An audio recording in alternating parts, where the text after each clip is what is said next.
The following is a special video presentation of the Hennepin County Library.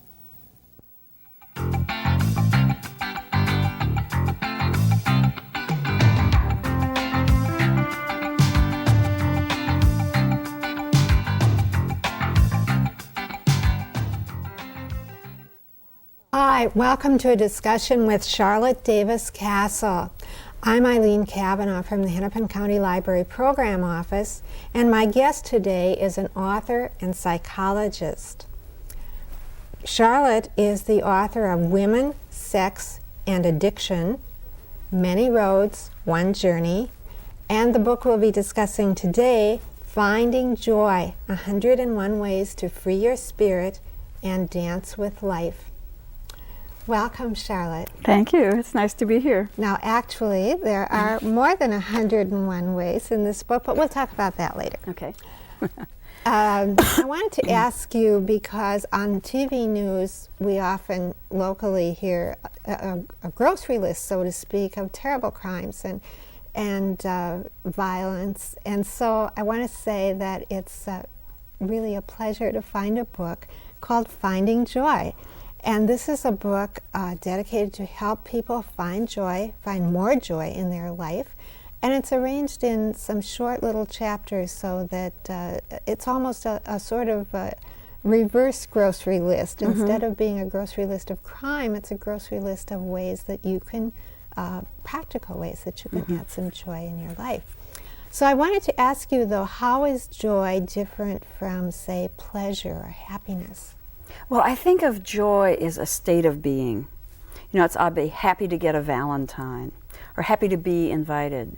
But joy is really that deep sense of just happy to be, a sense of connectedness to other people, a feeling of love, compassion, and it's like a warm, filled up feeling inside, as opposed to being kind of empty and lonely inside.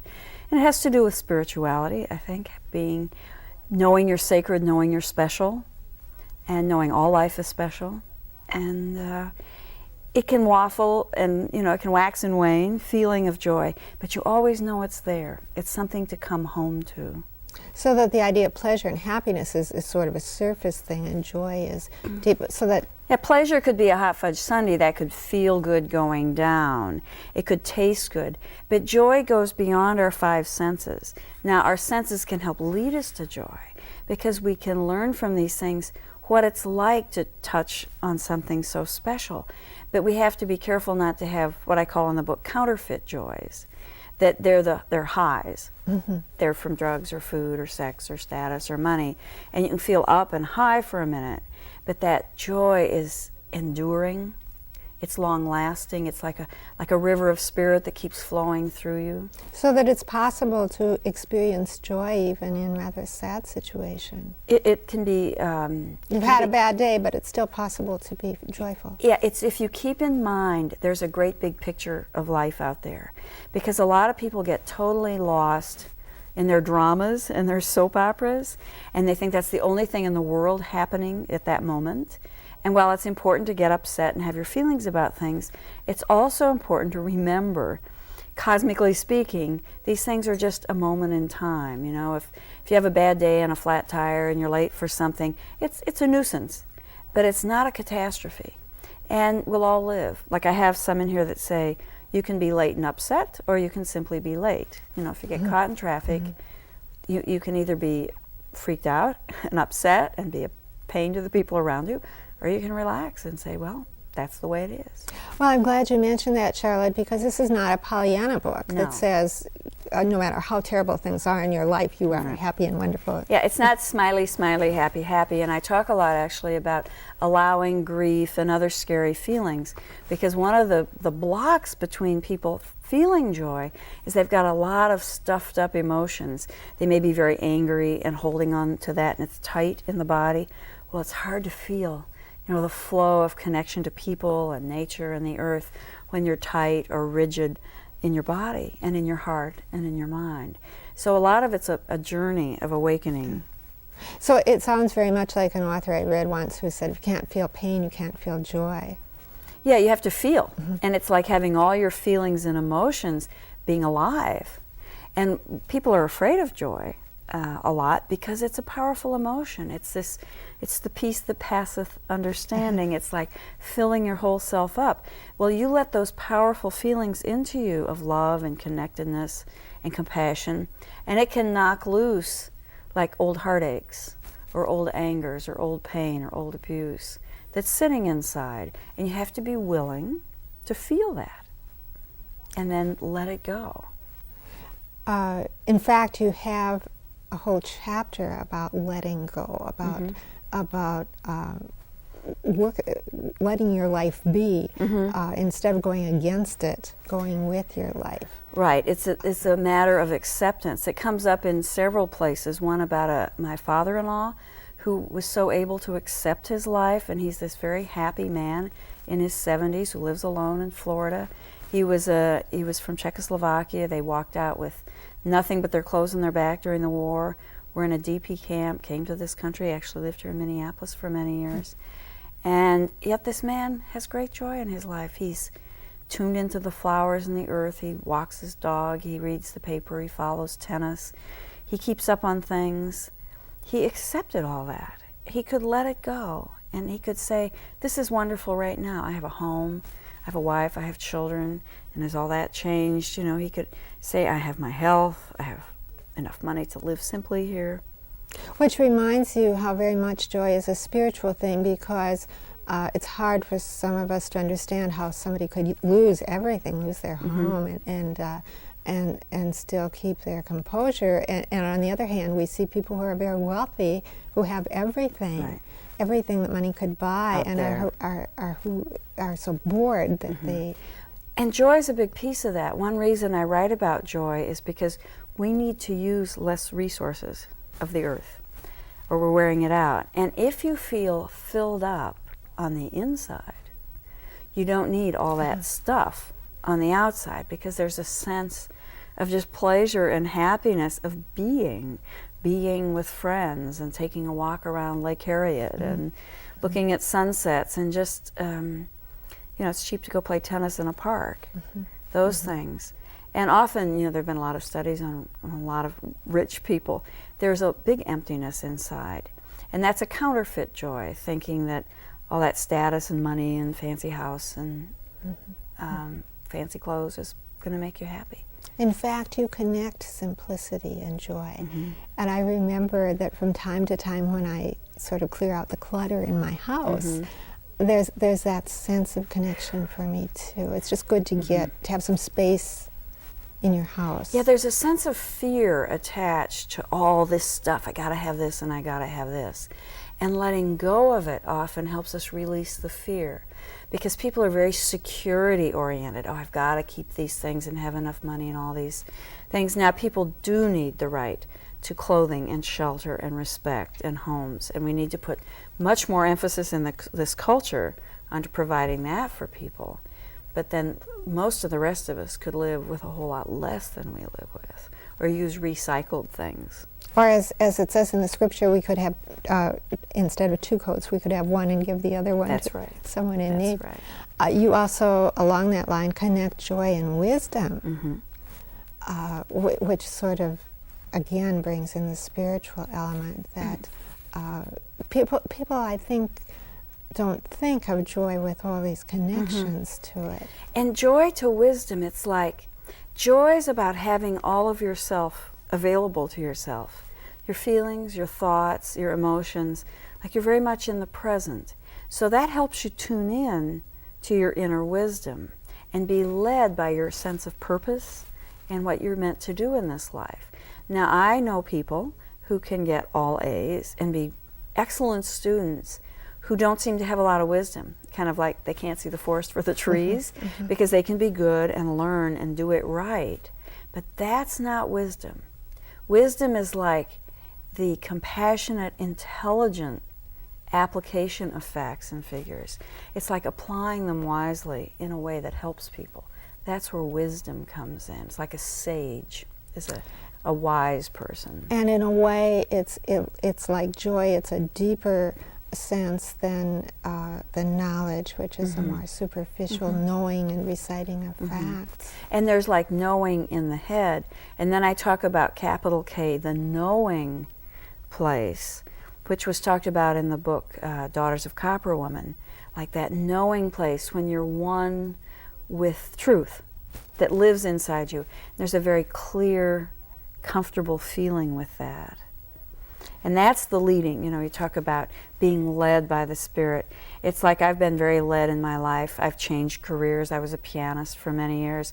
And when I first got my first college teaching job, within a year, I heard this voice in my head that said, this isn't what you're meant to do forever. It's going to change. And I went, oh, no. And I knew, though, I knew for sure that I better keep my path open and let it change, because otherwise I'd be fighting something bigger than me inside. So did you feel you had to let go then of your piano work and It came grieve naturally. maybe for that? It came very naturally. I was tired of teaching, and a lot of people were very upset that I was, quote, leaving teaching at the university, as if it meant I was quitting the piano forever and would never touch it again. It just meant the form changed. And I'd been teaching since I was 16, and I was about 34 when I stopped. And that's a long time to do one thing. And I was really wanting to get more intimate with people, getting the piano out of the way. And coming back to the concept of joy, joy really is about following that deep sense of calling. You know, you hear the movie or see the movie of Mother Teresa, and I mean, it's so clear she just was told to go to India and start picking people up off the street. She hardly even had a place to take them. And she listened so deeply and followed that inner calling and just did it without question. And when they interview many of the people that work with her, they'll say, I just woke up one day and I knew that's where I was meant to be. And it's a practical lesson for life today, because we know that people are going to have to change their careers. And changing careers doesn't mean, I assume that music still plays a part in your life. Of course, it lives in me. And you're a Reiki healer as well, so you have yet another, which I'm sure plays a part in your therapy and in healing, and perhaps even played a part in writing of this book. Absolutely. The Reiki healing, Reiki is a word for life force energy.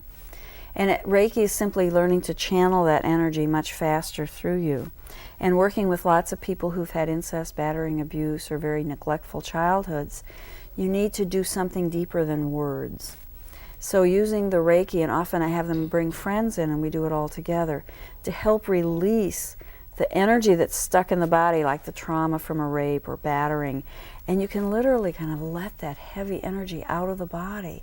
And then people, they heal much better. They're usually healthier afterwards. They're usually less psychologically upset. It often helps lift depression. So I've been looking for deeper and deeper ways to help people heal, and that's what I'm going to write about next, by the way. Well, you have talked about your own journey from depression to joy. Struck me as a long journey. I mean, it's like Yes. depression is on one end of the continuum and joy is on the other. When you wrote this book, was this a part of your journey to write down how it had worked for you? Well, yes, of course. The book, if I look back on a lot of steps that worked for me, they're in here, very simply, but they're there. And the things I learned and taught clients who then came back with variations and on the theme that I put in the book. I was depressed through my 20s, massively depressed, sleeping 14 hours a day, really lost. I got out of a very bad marriage and started on my journey. I was in my 30s before I thought, I'm having my life. I have a job, I bought a house, I took my dream trip for 2 months camping in the West with a woman friend of mine. And I was always thinking I had to wait for a man to do this. And all of a sudden I realized I can do this myself. I adopted a child. I did a lot of things. I thought, I'm in charge now. And that's a part of joy, is that you realize you have a life to live. I mean, this life, you're not just walking around in a body as a robot. And an active role to play. Yeah, and then you can have a lot to do with this life you're leading. And that was a big piece of the step to joy.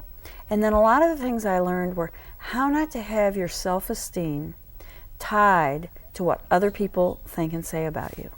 And especially in the work I do when I'm out kind of taking on the addiction field and challenging some things about it. A lot of people get very upset.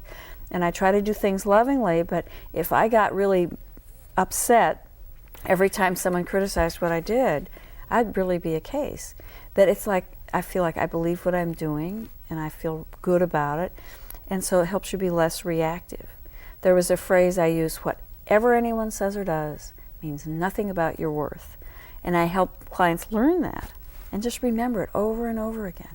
Everybody's just doing them. They're doing what they were programmed and conditioned to do. In fact, it may help to remember that what people say, especially when they are negative things, maybe say more about them than they say about you. And it's coming out of their belief system, and I can respect that. It's just a matter of letting it be and not getting all defensive and wired about it. And the other part, though, is it doesn't mean you get perfect. I mean, the most thing I've learned in my life, and I talk about if you feel like a baby, get a babysitter, is just to accept your drama as drama. It's kind of like we can be getting caught up in things and it seems so big, but if a part of us can be standing back and smiling and say, my, aren't we getting really upset over this? Well, that's what I do sometimes. And be just accepting, notice it. Somehow we don't sit and beat ourselves up. And a lot of what's in here helps people stop that litany of junk in the head that says, oh, let's see, am I doing it right? Did I say it right? What will they think? Should I do this? Should I not? Should I stay and have another cup of coffee after dinner? Or will all my friends be held up? That chatter. And this helps you deal with that and laugh at it and know that it's chatter. And it can be things much more serious, like if you have internalized racism or homophobia where you don't love yourself because of your ethnic background, your color, your gender, whatever, you can say, oh, that's just junk in my head saying that. That's not me, the authentic me. That's not my heart speaking. That's stuff. I'm always amazed when I take the time to listen how much negative self-talk there is going on in my head. And you've talked in the book about affirmations, about sort of counteracting those things with positive statements. How does that really act on us? Well, the affirmation has to be something that doesn't just bang into the old thing. In other words, if you're feeling rotten and stupid, to say I'm smart and terrific will usually feel like baloney. Okay, so you could say, though, things like, I have the power to take charge of my life. That's one that's worked a lot for people. It's not saying I'm in charge of my life, because you're not feeling in charge, but you're saying I have the power, and that helps ignite the power because you're affirming something and helping it grow. And other affirmations people use is, I can learn to take care of myself, or I am lovable even when I make mistakes. That's a big one people use. So it's not saying, oh, I'm just fantastic. I mean, because that sounds so empty and shallow. And we all know. Yeah, right. But one thing, I've done this with couples a lot, and in my groups we have affirmation buddies, we call them. With the couples, they each wake up in the morning and say the affirmation the other one needs to hear. And it's had a profound effect on many couples. They'll sometimes say that was the most helpful thing of all in all this therapy, was just your partner wakes up and says to you, I can really support you even when you get upset. Or I really want to hear how you're feeling and what you're thinking. And to hear that over and over again, because probably you don't say those things because people didn't want to hear it. So it kind of starts wedging in a new belief system. And it takes time. People want to do it. And there is something wonderful to hear that from another person as opposed to saying it to yourself. Yeah, there's this sort of myth that you have to get it all from yourself. Well, that's what we're here for, is to also give it to each other. And it's fun. There are some wonderful paradoxes in your book. There's a chapter on being more careful, and there's a chapter on being less careful. Right. There's a chapter that says anything worth doing is worth doing well, and there's a chapter that says anything worth doing is worth doing badly. Talk about those paradoxes. Well, if it's worth doing well. It's like some things, it's wonderful to be meticulous, like when I'm writing or if you're doing artwork, to hang in and go over it one more time and one more time with that thing of getting it so it just sings for you. And then you have that big, this is really right. It feels right. That's a wonderful thing to do. On the other hand, It can be wonderful to take up the flute or the auto harp or jogging or tennis and play a mediocre game, which is what I play of tennis. And I feel like $1,000,000 over that, because I always thought tennis was kind of the rich kid sport and the country club people. And I took it up in my late 30s and moved up quite a ways on a team and got fairly proficient. And I'm so happy to be out there playing tennis. And I say rather to do it badly than not do it at all. Because as we grow older, we want to keep expanding. And there's this thought, well, you know, you don't want to be clumsy or be a beginner because you feel awkward. And I say, that's wonderful. And the be more careful, be less careful. The be more careful, I say things like, you know, have you ever started painting with your good clothes on, or ever started frying in the kitchen before you changed out of your, you know, your Many best clothes, times, yes. right? And then all of a sudden you've got grease on your best thing, and all those little things. Like, be a little more careful. Take the time to get the right tool for the job instead of yanking something because you didn't want to walk in the house and get a pair of pliers. You know, when you're going to pick up the table and move it, take the lamp off and the light bulb so they don't crash on the floor. It's like, don't create a lot of that stuff. Now, to be less careful has to do with, at a certain point on your journey, you make decisions with insufficient data. You just don't know what's going to turn out. And at a certain point, you just do it. You can weigh the pros and cons, and at a certain point, you jump. You know, that can be leaving a job, a relationship, getting into one, just calling a new neighbor and going and getting acquainted. They might not like you, it might be a boring visit, but it might be wonderful. And what I'm saying is, have some of the unwonderful times, because you're going to hit on some wonderful ones also. And people use the word that, oh, it was a mistake to have done it because it didn't turn out well. It just didn't turn out well, that's all. It wasn't a mistake, it was kind of, well, that's the way it is. But do it again with someone else, it might be better. In other words, take a risk, take a chance. Sure. With getting to know new people, with trying new things, and let yourself be mediocre at something. So what? Gives you humility. One of my favorite chapters was the good luck response, especially as it regards parenting. So I love that one. tell us about the good luck response. I want to it. credit who this comes from, which is Dr. Foster Cline, who works with attachment issues, which have been very important in my life. And he is so good as a parent or foster parent at not taking on the kid's problem. So let's say your little kid is coming home with blue slips because they're not doing their homework. And he would say to this child, well, good luck with that. He said, gee, and you know, this will be interesting. I've never had a kid repeat the 5th grade again. And he would just totally not get into it, which is good because it's the kid's problem. He was just reflecting what would happen if this continued, which puts the problem back on the kid's lap.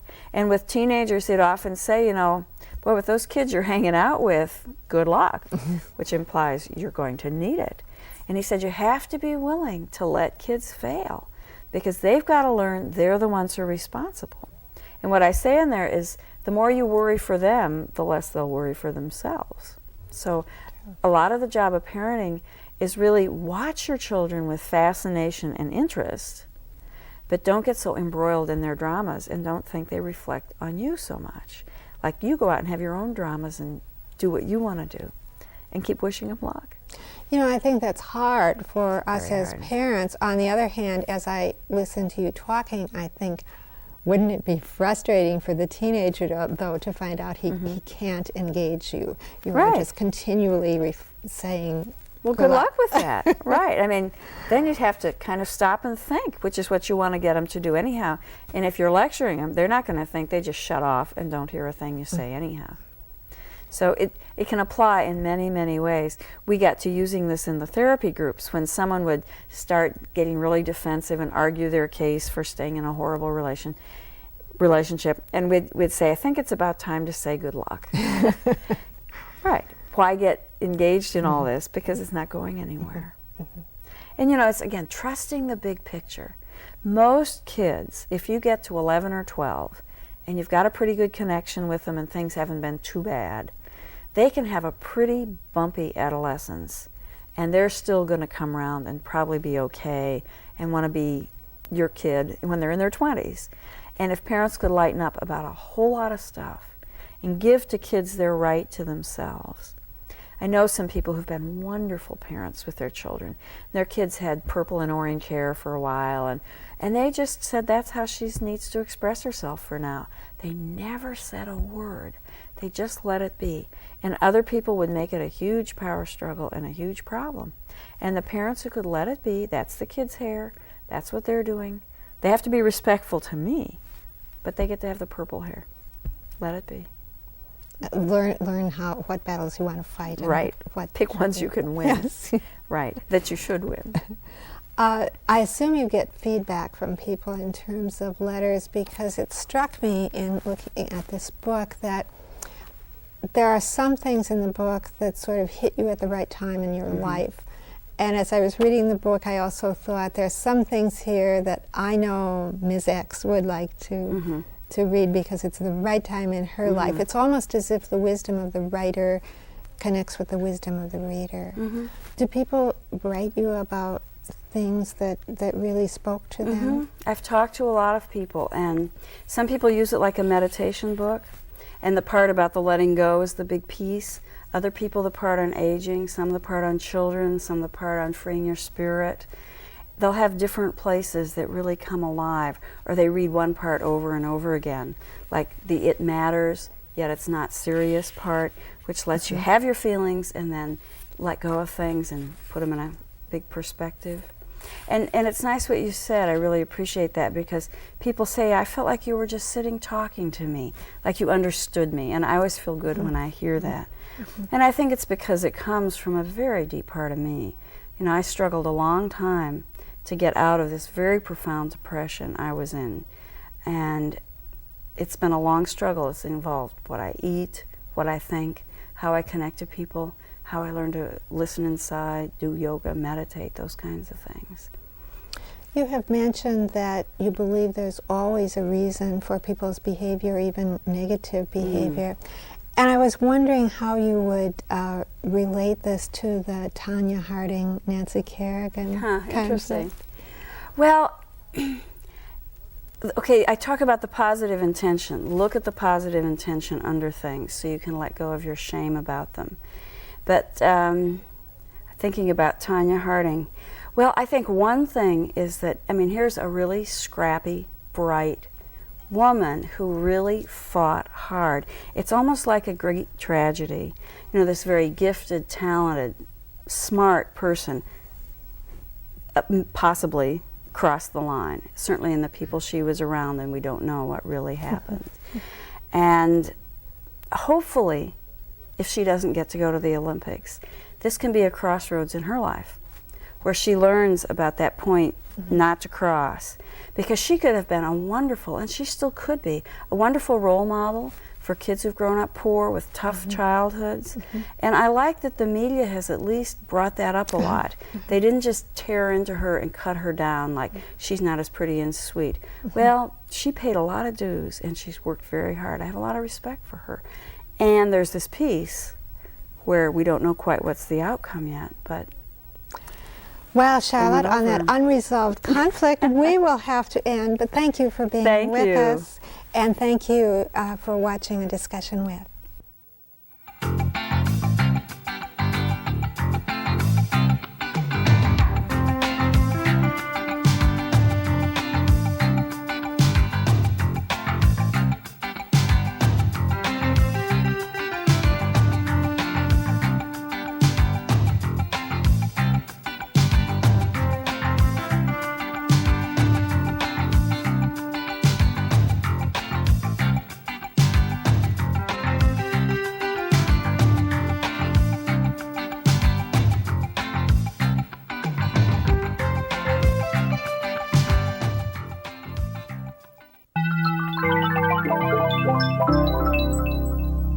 A presentation of the Hennepin County Library.